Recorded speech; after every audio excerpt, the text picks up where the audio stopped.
This is Rob Tebbutt for Boxing Social. Delighted to be joined down here today at McGuigan's Gym by Billy Nelson, trainer and manager of Martin Bakole. How are you, Billy? I'm fine, thank you. Good stuff. So, Martin Bakole versus Michael Hunter. Tell us a little bit about that fight. It's a big step up fight for Martin, one of which he's more than capable of taking. As I've said before, you've probably read it or heard it. I believe he's capable of fighting anybody in the world just now. But a lot of credit to Michael Hunter for taking this fight. Ultimately, I think it's a wrong move for him, but we'll see on 13th October.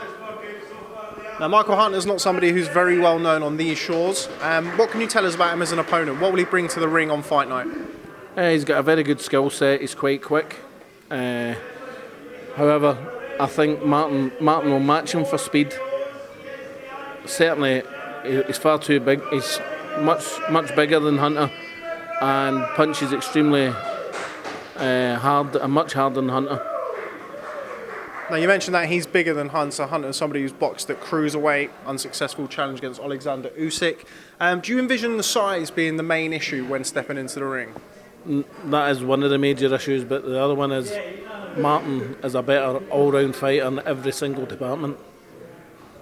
Last time we saw Martin in the ring, he blew out DL Jones inside a round in Glasgow. Came into that fight relatively heavy, considering his career. The fact that you're boxing a cruiserweight moving up, he's going to be a speedier guy. Are you going to be seeing a slightly leaner version of Martin Bakole?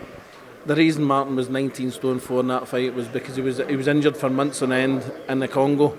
When he came here, he trained for 3.5 to 4 weeks for that fight, and he looked amazing in the gym. However, it was very heavy. 19.4 is far too heavy.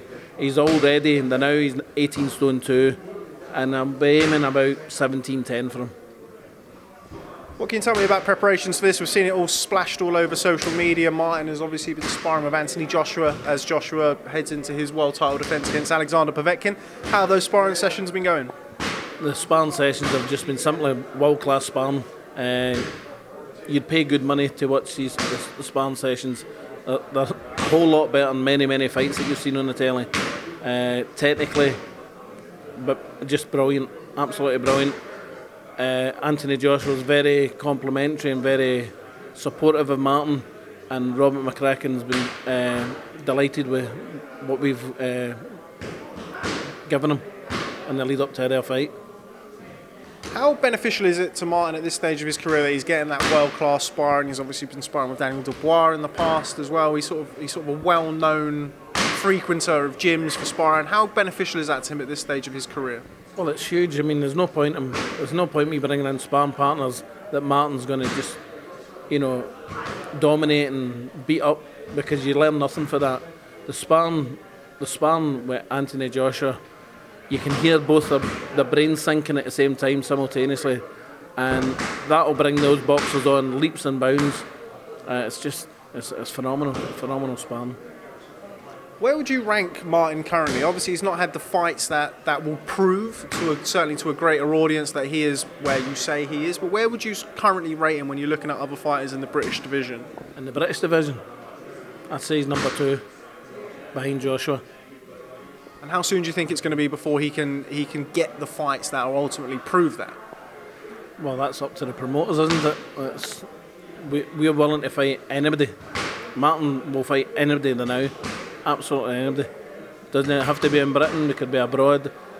And people will say, "Oh, we knocked back a fight with Higovic and Croatia just last week," but we only got a couple of weeks' notice. And as long as Martin has got a good deal on the table to fight somebody, we'll fight anybody. I did, in addition to the Higovic fight, I did say that we would fight him anytime, any place, as long as the terms were right for Martin, but they certainly weren't right for the Croatia fight. All being well, and you come through the fight against Michael Hunter, where could you be looking to push Martin next? What kind of level opponent would you be looking for after that? I only want world-class opponents now. I believe Hunter's maybe fringe world-class. So, and I'd say, going by his record, if you only went by Martin's record, potentially that's what he is. But he'll make a big statement on the 13th of October, and then people will sit up and take notice of Martin Bakole. How does the fight end on the 13th of October? By stoppage. Martin Bakole victory. Okay, well, Billy Nelson, thanks very much for speaking to Boxing Social. Look forward to catching up with you soon and seeing Martin Bakole in the ring on October the 13th at your call. Thanks very much. Cheers, mate.